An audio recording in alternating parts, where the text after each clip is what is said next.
Abrir em Lucas, capítulo 10.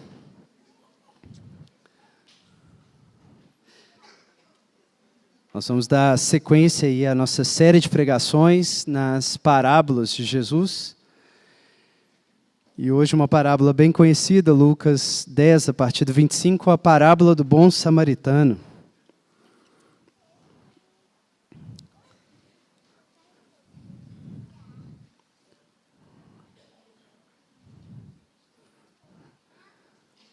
Lucas 10, 25, diz assim: E eis que se levantou um certo doutor da lei, tentando-o e dizendo: Mestre, que farei para herdar a vida eterna? E ele lhe disse: Que está escrito na lei? Como lês? E respondendo ele disse: Amarás ao Senhor teu Deus de todo o teu coração, e de toda a tua alma, e de todas as tuas forças, e de todo o teu entendimento. E ao teu próximo, como a ti mesmo.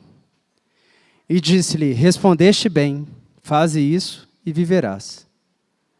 Ele, porém, querendo justificar-se a si mesmo, disse a Jesus: E quem é o meu próximo? E respondendo Jesus disse: Descia um homem de Jerusalém para Jericó, e caiu nas mãos dos salteadores, os quais o despojaram e, espancando-o, se retiraram, deixando-o meio morto. E ocasionalmente descia pelo mesmo caminho certo sacerdote, e vendo-o, passou de largo. E de igual modo também um levita, chegando àquele lugar, e vendo, passou de largo. Mas um samaritano que ia de viagem, chegando ao pé dele e vendo, moveu-se de íntima compaixão.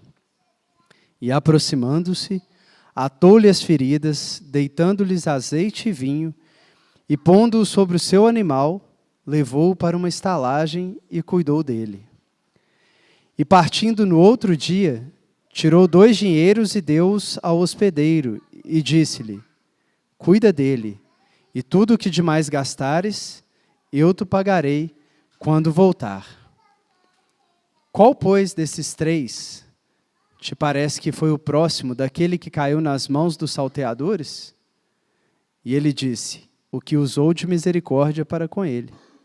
Disse, pois, Jesus: Vai e faze da mesma maneira. Amém. Vamos orar. Pai, obrigado, Senhor, pela sua palavra, porque não é um mero livro, Senhor, é o Deus do universo falando conosco nas nossas palavras, Senhor. Graças ao Senhor por isso, por termos esse privilégio, essa bênção, Senhor, de termos nas mãos as Escrituras transmitidas de geração a geração, muitas vezes com sangue derramado, Senhor, para que hoje pudéssemos abri-la e sermos expostos, Senhor, à base a partir da qual o Espírito Santo ilumina o nosso coração, abre os nossos olhos para a realidade e nos dá o poder de vivermos a vida que o Senhor nos criou para viver, Senhor. Faça isso conosco nessa manhã, que haja temor e simultaneamente alegria no nosso coração, diante da consciência que estamos diante do Senhor, ouvindo as suas palavras. Em nome de Jesus. Amém. Irmãos, parábola do bom samaritano, o que a gente vê é que ela é colocada claramente dentro de um contexto mais amplo, um diálogo de Jesus com uma pessoa.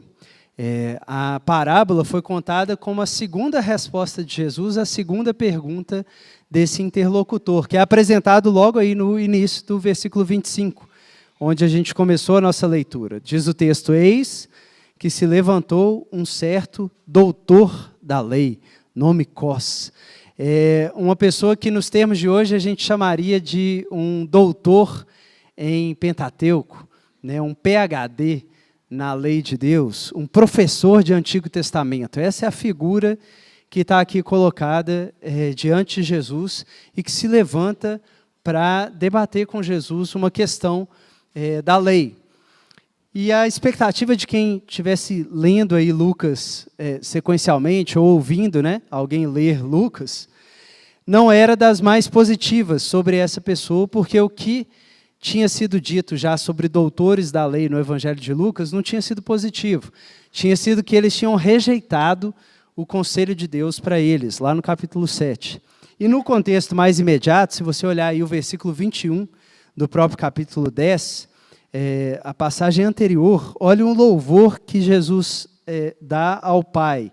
Diz assim, versículo 21, naquela mesma hora se alegrou Jesus no Espírito Santo e disse, graças te dou, ó Pai, Senhor do céu e da terra, que escondeste essas coisas aos sábios e inteligentes e as revelaste às criancinhas. Assim é, ó Pai, porque assim te aprouve.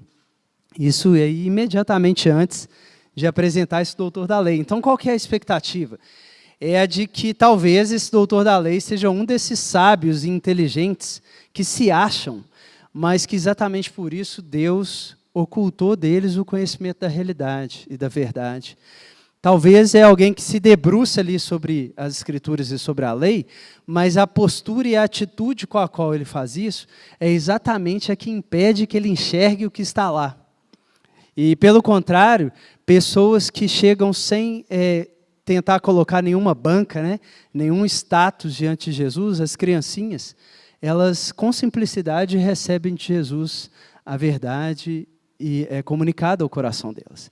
Então, esse parece ser o cenário colocado, né?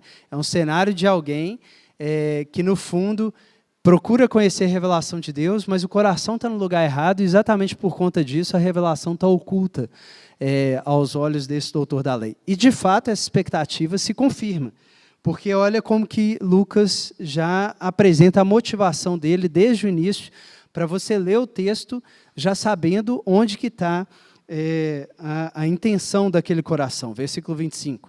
E eis que se levantou um certo doutor da lei, tentando e dizendo, mestre. Então, Lucas deixa claro que apesar de, aparentemente, né, se ele não tivesse apresentado ali a motivação desse doutor da lei, poderia parecer uma pergunta honesta, uma dúvida sincera, de alguém que está na caminhada, né, de procurar conhecer a Deus, a sua revelação, e que num determinado momento encontrou um obstáculo, tem algo, uma pulga atrás da orelha que está impedindo a pessoa de avançar na caminhada de fé dela. Poderia ser isso. E Jesus tem o maior prazer de responder esse tipo de dúvida ou de acalmar o coração e tornar aquela dúvida irrelevante para a caminhada de fé. Mas não é o caso aqui, e Lucas deixa isso claro. A pergunta é mal intencionada. Lucas falou, ele se levantou para fazer uma pergunta tentando Jesus. Ele está querendo colocar Jesus à prova. Como um doutor da lei, ele está querendo sentar Jesus no banco de candidato a mestrado ou doutorado e prová-lo. Provar para ver se ele dá para Jesus um diploma ou não. Se Jesus é mesmo ortodoxo ou não é. Se Jesus tem a doutrina correta ou não tem. Então, no fundo, é uma armadilha em que ele já se supõe conhecedor da resposta e ele faz a pergunta para ver qual vai ser a resposta de Jesus e colocar Jesus no bolso publicamente, como se ele tivesse dominado a maestria de Jesus. E até assim, dramaticamente, né, o jeito como Lucas descreve, poderia também ser só uma questão corpórea, né? Ele se levantou e perguntou. E, de fato, essa era a postura dos alunos quando estava aprendendo dos rabis na época. Né? Na hora de fazer uma pergunta, se levantava como uma forma de respeito ali ao mestre. Mas aqui, com todo esse contexto que a gente viu, parece que Lucas está dando a indicar que a própria postura dele, física, estava refletindo a postura dele do coração. Não era um mero levantar, era um levante contra Jesus. Né? E onde que isso aparece mais claramente? Se você perceber que qual é o texto que vem depois da parábola, no fim de Lucas 10? Marta e Maria, a partir do versículo 38. E qual é uma questão forte ali no texto Marta e Maria? É a postura, não é? Marta quer se levantar e fazer. E enquadrar Jesus na agenda dela, né? Jesus, você não importa que minha irmã não está me ajudando, dá a ordem para ela. Marta dando ordem para Jesus do que ele devia fazer. Se levantando para fazer e enquadrar Jesus. Exatamente a postura do doutor da lei. Se levantando para fazer uma pergunta do que tem que ser feito e enquadrar Jesus na teologia dele. E qual que seria a postura correta de Maria, né? Sentar e saber, eu estou diante do mestre, diante de quem eu sou só um aluno. A palavra aluno vem de alumno, né? Quem carece de luz e sabe disso, eu preciso ser iluminado. Né? Então, do jeito que Lucas constrói e posiciona o texto, ele já avisa para a gente, olha, o que vem pela frente é alguém que, no fundo, está querendo se levantar contra Jesus, fazer de Jesus um aluno que pareça sem iluminação e dele um mestre que tem o que ensinar e o que fazer, ao invés de querer, como uma criancinha, se sentar e ouvir o mestre. É aí que ele está, esse doutor da lei. E aí, qual que é a pergunta dele? Mestre, fim do 25, né? Que farei para herdar a vida eterna? Então, a questão dele, como alguém da lei, né, especializado na lei, é a ação humana, é uma dimensão ética. Né? Qual deve ser minha conduta, qual deve ser minha postura para entrar no reino de Deus, que seria um sinônimo na mentalidade dos doutores da lei, para o herdar a vida. Né? Então, a questão dele é, ok, eu sei o que eu posso ganhar lá na frente, que é a entrada no reino de Deus. Mas qual é meu papel? O que eu tenho que fazer para conquistar e merecer essa herança? E, irmãos, num certo sentido, a Bíblia ensina mesmo que a gente tem um papel, a gente tem um lugar, os nossos atos têm um significado, que a gente faz conta. Mas isso tem que ser visto dentro de um contexto mais amplo, que os nossos atos só contam quando eles são feitos a partir da consciência de que eles não são nem necessários, nem suficientes para a gente receber o que Deus tem para nós. Quando você sabe que Deus pode fazer o que Ele quiser sem você, e que mesmo se você fizer, não necessariamente você alcança, porque você não é suficiente para nada, aí você está no lugar certo para começar a agir. Então essa pergunta faria sentido se ele estivesse nesse lugar, mas ele não está nesse lugar. Ele está exatamente no lugar oposto, de achar que o que ele vai fazer é necessário para herdar a vida eterna e mais, que o que ele vai fazer, se ele fizer, é suficiente para ele herdar a vida eterna. Ele vai ter um álibi para chegar diante de Deus, colocar na cara de Deus e falar, agora me dá a vida porque eu fiz o que eu tinha que fazer. Esse é o problema da lei quando ela não é compreendida dentro do contexto da promessa. E era o que estava acontecendo com ele aqui, e é o que Paulo vai gastar boa parte da tinta dele escrevendo nas epístolas depois. É que a aliança mosaica, sim, ela dá uma ética, né, uma conduta do tipo de gente que a gente deveria ser e como que isso se expressaria nas nossas ações. Mas lembremos, a aliança mosaica foi dada para o povo que já tinha recebido a promessa em Abraão. Então, em primeiro lugar, não é o que o povo ia fazer. Em primeiro lugar, é o que Deus tinha feito por aquele povo. E dentro desse contexto, que tipo de gente eles deveriam se tornar para receber essa promessa que Deus já tinha declarado que daria a eles. Então, o problema aqui desse doutor da lei é porque ele está lendo a lei, mas ele não está lendo a lei dentro do seu contexto mais amplo. Ele guardou os mandamentos, mas ele não guardou o prólogo dos mandamentos. Eu sou o Senhor teu Deus que te tirei da terra do Egito, da casa da servidão. Antes de você poder fazer qualquer coisa, eu fiz algo. E o próprio texto que talvez inspirou a pergunta dele, né, com base no que ele cita a seguir, que é o Deuteronômio 6, se você ler o versículo 18, realmente lá diz o seguinte, né, vocês devem guardar esses mandamentos para que bem te suceda e vocês entrem na terra, mas aí o que diz o fim do versículo? Na terra que o Senhor, o seu Deus, prometeu dar aos vossos pais. E se você ler o contexto todo de Deuteronômio, o que é reforçado o tempo inteiro? Na terra para onde Deus está levando vocês, a terra que Deus dará a vocês, a terra em que vocês entrarão. Como fato, porque a base é a promessa de Deus, e não o que o povo vai fazer ou não.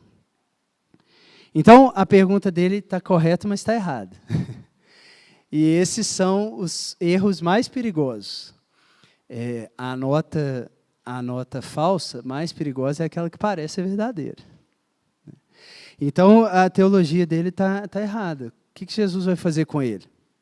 Como Jesus vai consertar essa visão de alguém que acha que a lei foi dada para pegar essa lei, estudar, mapear, dominar e aí chegar para Deus e falar, pronto, tirei nota 10, agora me passa aqui o que me pertence, né? Me dá a minha herança, como diz o filho pródigo.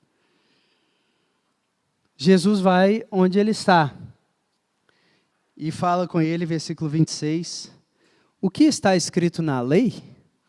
Como você a lê? Eu gosto dessa pergunta de Jesus, né? Primeiro assim, o fato de Jesus sempre fazer pergunta na hora de responder é muito interessante. Por quê? Porque se a gente já entendeu onde que esse doutor da lei estava, o que ele queria? Qualquer resposta de Jesus. Porque para ele, qualquer resposta de Jesus estaria errada. Porque ele já tem um paradigma e ele vai julgar Jesus a partir daquilo. Ele se acha o PhD em Pentateuco. Então, se Jesus destacasse um versículo, ele ia citar outro. Se Jesus destacasse outro, ele ia citar um. Enfim, ele queria fazer o quê, gente? Tirar a questão do nível existencial, do que significa você ser a pessoa que Deus quer te ensinar a ser por meio da lei, e levar só para o nível do debate intelectual. Porque ele acreditava que ali ele poderia convencer os ouvintes de que ele estava acima de Jesus como mestre de Israel. Então, o ponto dele é toda hora fugir da questão, colocando uma questão. É fugir da real questão, colocando uma questão fake. Para poder se manter na sua zona de conforto, que é o mundo abstrato, o mundo da teoria. O mundo do filosofar sobre a lei. E aí o que Jesus faz? Devolve a bola, né? O que está escrito na lei? Em outras palavras, sim, a base de onde você tem que tirar o aprendizado está certa, é a lei mesmo, é a palavra de Deus, é o que está escrito. E Jesus vai nisso, o que está escrito na lei? Volta lá na base, o que Deus de fato falou e não a sua tradição te ensinou. E segundo, como você a lê? Isso é interessante, porque, num certo sentido, é uma autenticação de Jesus de que a teologia é inevitável. Né? O moço não ia sair lendo de Gênesis 1 até o final de Deuteronômio. Não era isso que Jesus estava pedindo para ele. Jesus estava falando com ele, como você lê? Como você faz sentido do que está escrito? E isso envolve teorização, isso envolve ciência teológica. Né? Você olhar ali para a Escritura e ter um esquema mental, né? Um modelo interpretativo, que te dá a base para você entender o que está ali. Então, Jesus pergunta para ele, qual que é a sua teologia? E é interessante porque agora ele não tem mais escape, né? Porque ele não pode falar, não, Jesus, eu não vou responder, porque, na verdade, eu não queria saber a sua resposta. Né? Eu só estava tentando te enganar. Ele não pode falar isso. Então, agora ficou evidente que a motivação dele, na verdade, não era saber a resposta, e se ele não responder, fica feio para ele. Então, agora ele tem que responder. Né? Porque se a dúvida era sincera, então ele tem que se engajar com o interlocutor. Né? E se ele me perguntou, eu vou responder, e a gente vai chegar à conclusão aqui.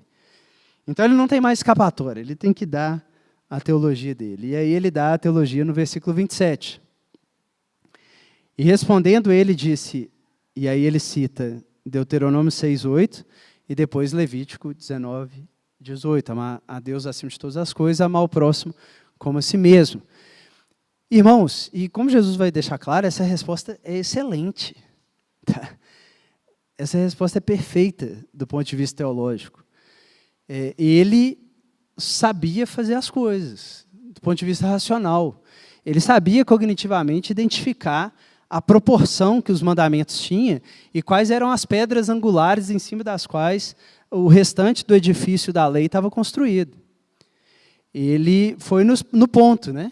Você tem que amar a Deus acima de todas as coisas, que está ali no contexto do Shema judaico, né, em Deuteronômio 6.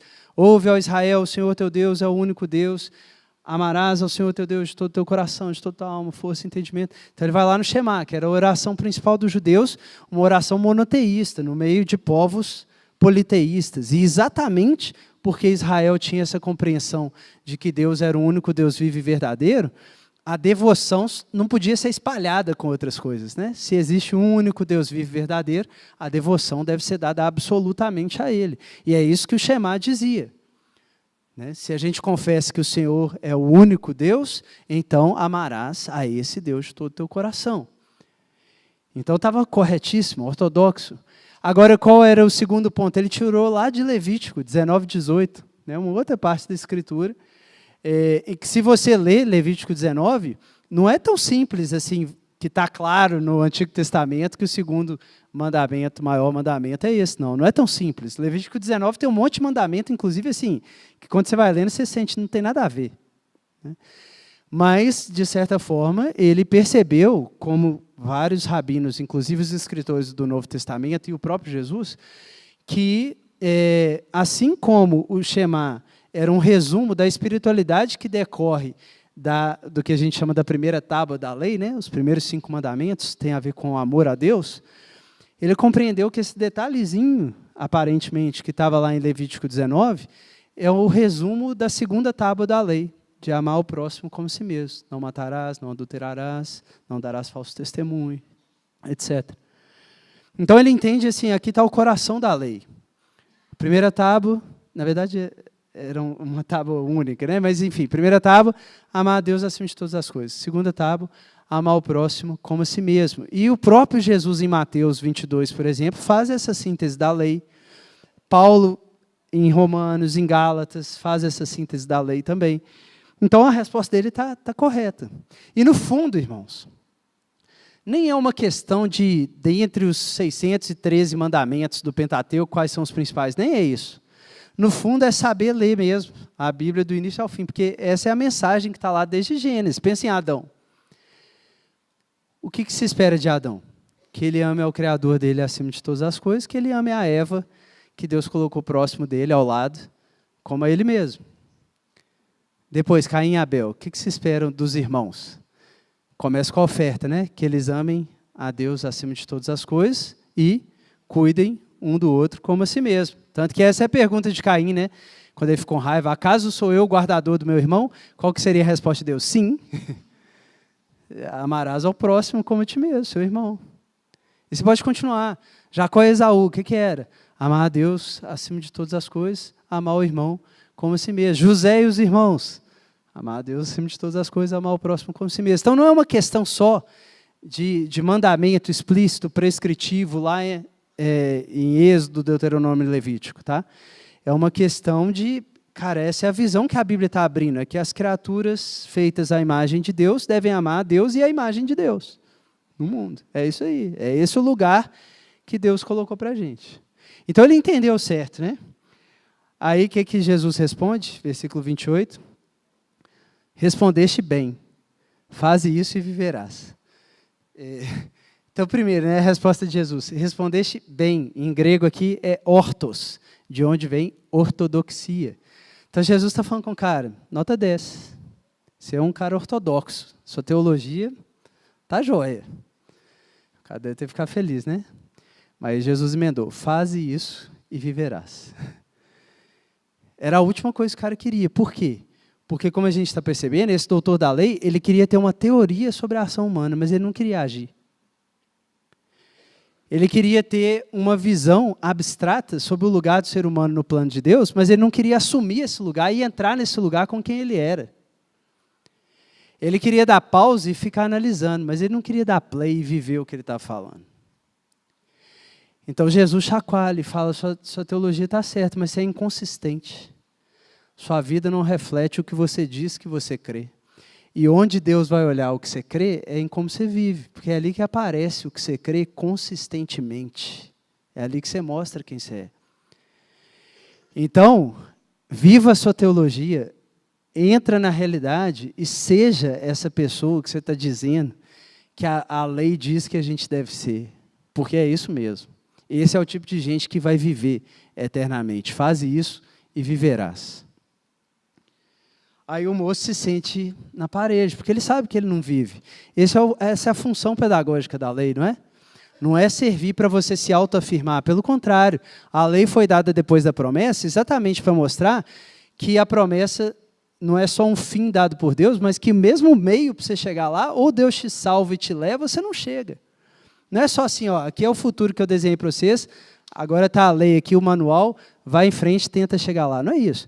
Aqui está o futuro que eu dei para vocês, está aqui a lei, vejam como vocês seriam completamente perdidos sem mim, mas eu tenho mais uma boa notícia, é que eu não estou com vocês só esperando lá no destino, eu vou levar vocês por todo o caminho.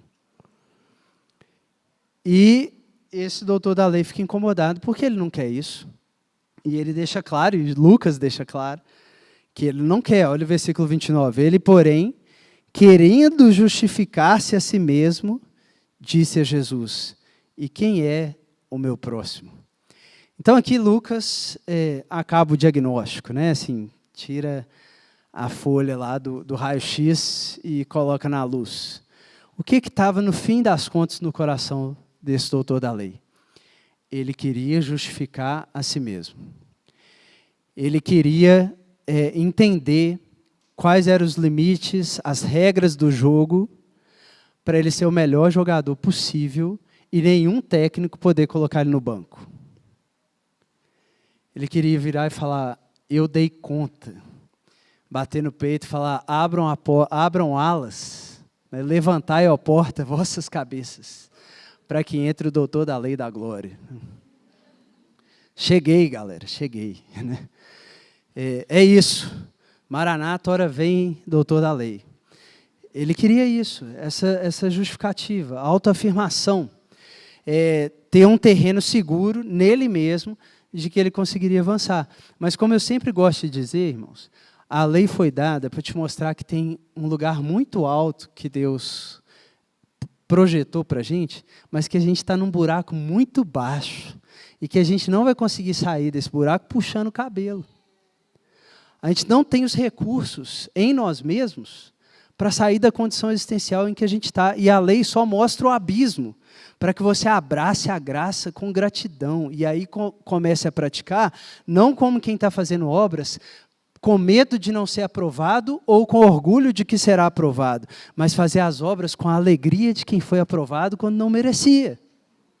E de que foi resgatado por um Salvador, que estava diante dele ali. Mas ele não quer o Salvador. Ele quer exatamente apagar o Salvador, que provavelmente estava incomodando ele, né? E por isso ele chega até Jesus. Ele quer ter um debate com Jesus para poder tirar essa pulga da orelha, isolar Jesus e voltar para o projeto dele de ser alguém que merece ser aprovado.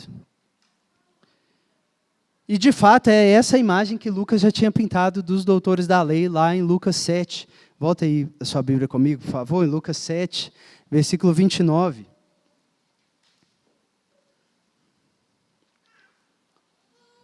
Olha o que Lucas já tinha escrito aí sobre doutores da lei antes. 7:29. E todo o povo que o ouviu e os publicanos, tendo sido batizados com o batismo de João, justificaram a Deus. Mas os fariseus e os nomicosos, os doutores da lei, rejeitaram o conselho de Deus contra si mesmos, não tendo sido batizados por ele. Então, o que Lucas já tinha destacado aí? Que antes de Jesus, em João Batista, os doutores da lei não quiseram a realidade que João trouxe, como um PhD do alto, né? De que a lei estava ali para pregar uma coisa: arrependam-se. Arrependam-se. Vocês são miseráveis, todos nós, diante de Deus. E você tem que se preparar para um Salvador, você tem que estar nesse lugar para entender quem é Jesus. Isso que João Batista veio fazer, não é? Preparar o caminho. O que era preparar o caminho? Fazer o povo entender o seguinte: cara, quem quebra um mandamento da lei é culpado de todo ele. Igual o homicida, né? Quebrou um mandamento só, mas ele é transgressor. Então João veio para falar: gente, não tenta nivelar não, porque está todo mundo nivelado por baixo, todo mundo é transgressor. Só tem um jeito de você receber a vida eterna: é arrependendo, é colocando o seu coração no pó e falando: Senhor, tem misericórdia de mim, pecador. Aí você está pronto para receber Jesus, você vai descobrir que o Deus do universo é por você. Que Ele te escolheu antes da fundação do mundo, se você está com esse joelho aí no chão. Mas, imagina para os doutores da lei, 5 anos de graduação, 2 de mestrado, 4 de doutorado em Pentateuco, o cara não quer descobrir que esses 11 anos de estudo era para ele falar assim: eu não presto. Ou Deus me salva, ou eu estou perdido. Então, eles já tinham negado ali em João. E agora, o que ele está tentando fazer aqui com Jesus, como Lucas deixa claro, ele quer justificar a si mesmo ainda. Não pode ser. Não pode ser que tudo que eu conquistei não vai ter valor nenhum, significado nenhum. Precisa ser uma conquista, não pode ser uma dádiva. E tudo que eu trabalhei. E essa é a ênfase dele. O que eu tenho que trabalhar, né? Aí Jesus responde sim, com a parábola do bom samaritano. Ele conta essa história, né? E a gente vai comentar alguns dos detalhes, mas o principal você já viram a estrutura narrativa aí, né? Ele faz uma pergunta, Jesus responde. Ele faz uma pergunta, então o que é o principal agora? A resposta de Jesus, que é, de novo, uma pergunta, igual foi no primeiro caso, né? Então ele conta a parábola inteira para chegar lá no versículo 36, olha aí na sua Bíblia. Qual, pois, destes três te parece que foi o próximo daquele que caiu nas mãos dos salteadores? Então aqui de novo Jesus faz uma inversão genial. Por quê? O que o doutor da lei tinha perguntado para Jesus? Mas quem é o meu próximo? Por trás dessa pergunta, o que existe, irmãos? Existe um desejo de delimitar quem é esse próximo, para você poder falar assim, cumpri, pronto, acabou, guardei no bolso. Essa que é a nossa vontade com limites, né? A minha filha sempre fica perguntando assim, até que horas eu posso assistir? Até que horas eu posso assistir? Qual que é a vontade de você ter um limite? É você estourar e ficar ali guardadinho naquele limite. Né? O doutor da lei, ele quer isso. Me dá um limite, que aí eu vou cobrir tudo, e aí não tem jeito. Se esse é o limite, eu vou cobrir o espaço inteiro e acabou. Agora, ele pede então uma definição. De novo, né?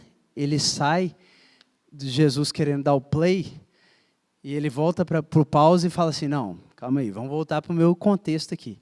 Me dá um conceito teórico do próximo. Né? Como dizem, é muito fácil falar, eu amo as pessoas. Difícil é você falar, eu amo a Thalita. Né? Eu amo o Guilherme. Então, ele tá falando isso. Jesus está chamando ele para nomes, para gente de carne e osso.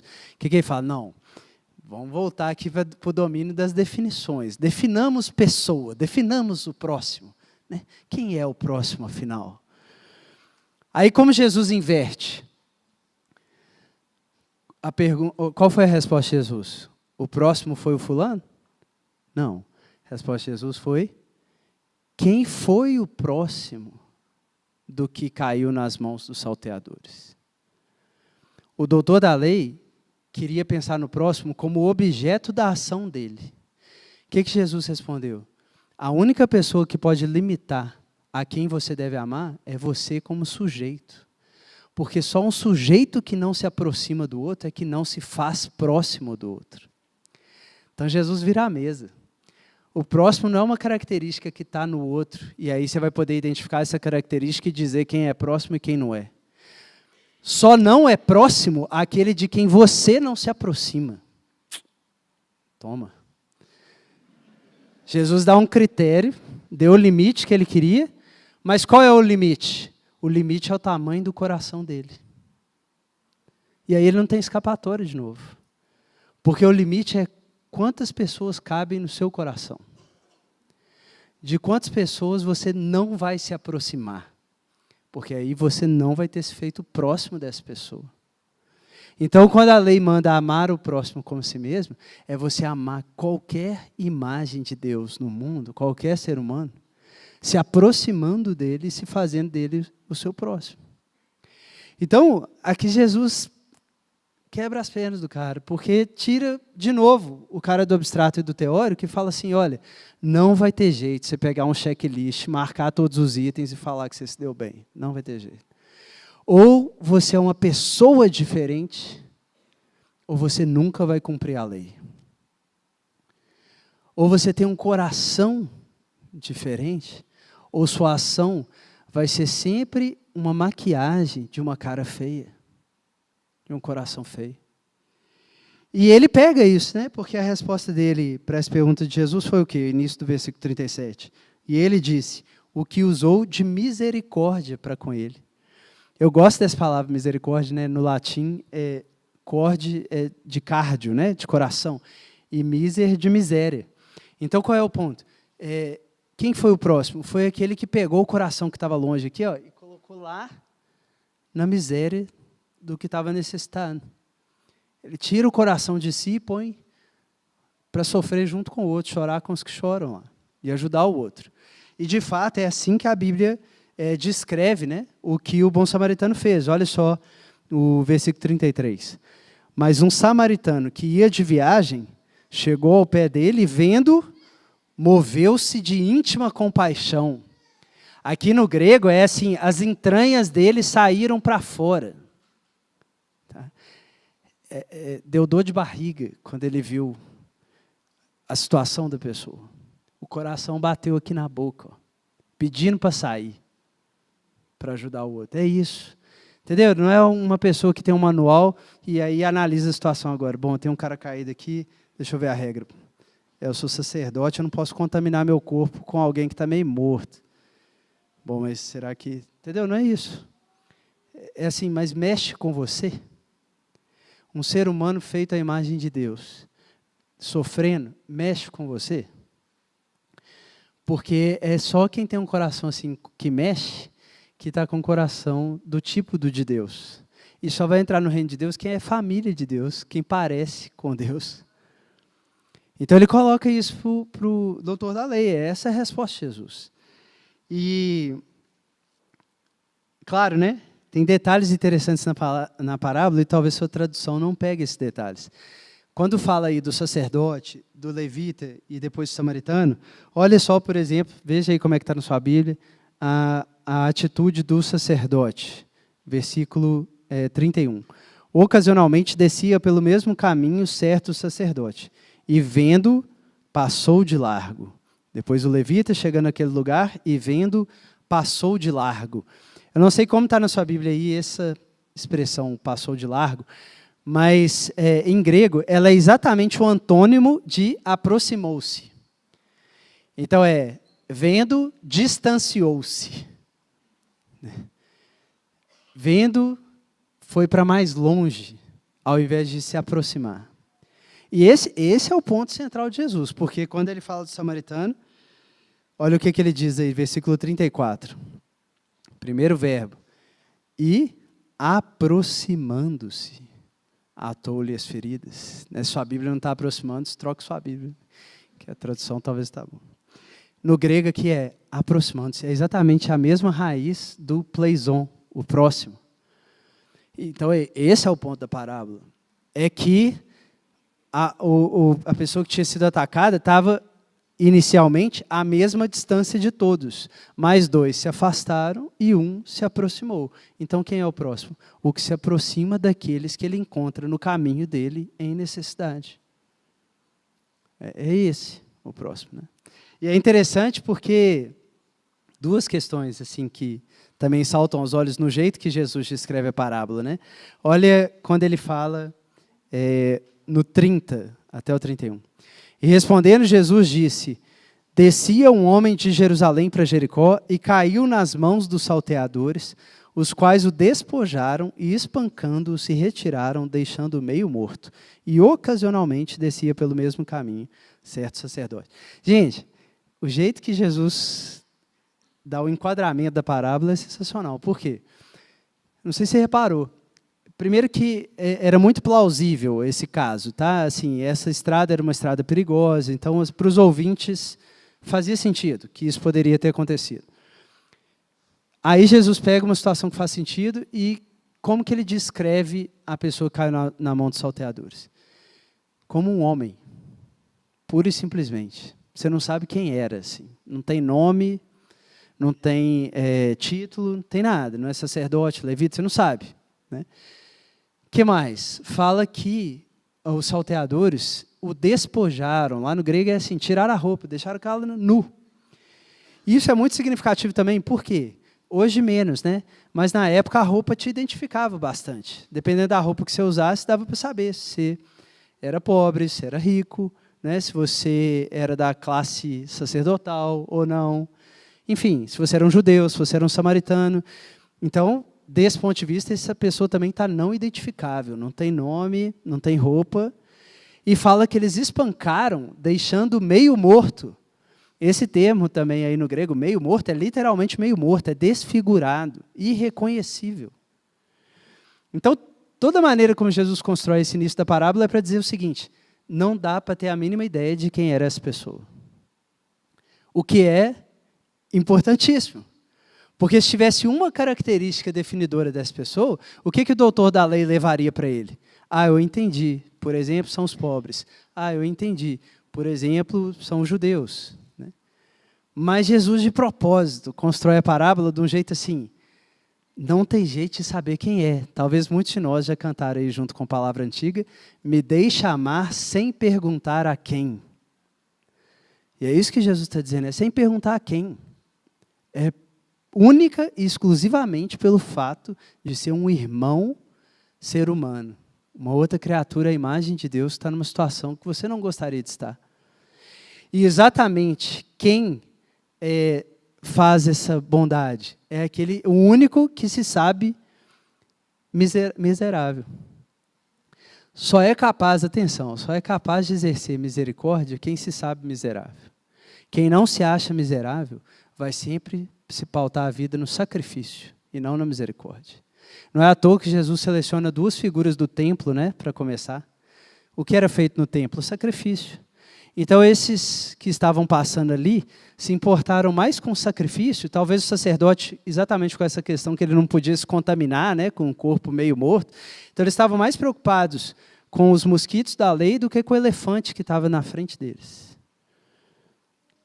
Mas por quê? Porque não se achavam miseráveis. O samaritano, rejeitado por todo mundo, se sabia miserável e por isso estava capaz de exercer misericórdia. E caminhando para o fim, o último ponto que a gente leu aí no 31, né, que é interessante, é que Jesus não só não deixa definir a pessoa, o objeto do amor, como diz um comentarista, né, o amor não define os seus objetos, ele o descobre. Então Jesus não só não deixa o doutor da lei ter uma definição do objeto do amor dele, mas nem do contexto em que ele seria cobrado de realizar esse tipo de bondade. Porque olha o que diz o versículo 31, o início. E ocasionalmente passava por ali também um sacerdote. Eu não conferi, mas eu acho que é o único lugar na Bíblia que tem essa palavra, esse ocasionalmente. É tipo assim, e aconteceu que estava passando ali um sacerdote. Né? Claramente, irmãos, qual é a intenção de Jesus? É não só não identificar a pessoa, mas não tem jeito de você identificar uma ocasião em que você tem que fazer o bem. Você está andando e, de repente, tem alguém ali. Não tem como você definir tempo e espaço para você cumprir a lei, que era o que ele queria, né? Me dá um limite, que aí dentro desse limite eu cumpro, daí eu posso guardar no bolso e viver minha vida. Jesus fala, não, cara, vai acontecer. A situação vai chegar sem você ter planejado. Não vai dar tempo de você querer aplicar os seus critérios teóricos para julgar a situação. Ela vai te atingir. O auxílio ao próximo vai atacar a sua cara igual um tijolo chegando. Entendeu? Não é você que vai lá no armazém comprar e decidir onde você vai construir. O tijolo vai chegar. Você tem que responder aquilo. Então, Jesus, de todas as maneiras, tira os limites, colocando um limite: o coração do doutor da lei. E é por isso que, no final, Jesus conclui, no versículo 37, acompanhe comigo. Depois que o moço reconhece, né, que a misericórdia era o ponto, que Jesus disse, final do versículo 37, disse, pois, Jesus, vai e faze da mesma maneira. Você quer fazer? Não foi sua pergunta que eu devo fazer? Então vai e faze. Faze o quê? Faz a misericórdia. Mas não tem jeito de fabricar misericórdia, essa que é a questão. Era algo para fazer, mas que não tem como ser fabricado. Para a misericórdia ser feita, o coração tem que ter sido refeito. E aí não tem mais como o homem levar esse diálogo para o nível abstrato e estratosférico que ele queria levar. Ele está de frente com o próprio pecado e agora é incontornável. Ou ele cai de joelhos e fala, eu preciso de um Salvador para me tornar um samaritano. Ou ele vai morrer abraçado com a lei na sepultura. E Jesus fala com ele, ide. É exatamente o mesmo verbo da grande comissão aqui, tá? Esse vai é ide. Caminha, pedala, né, gente? Caminha, volta para a sua vida.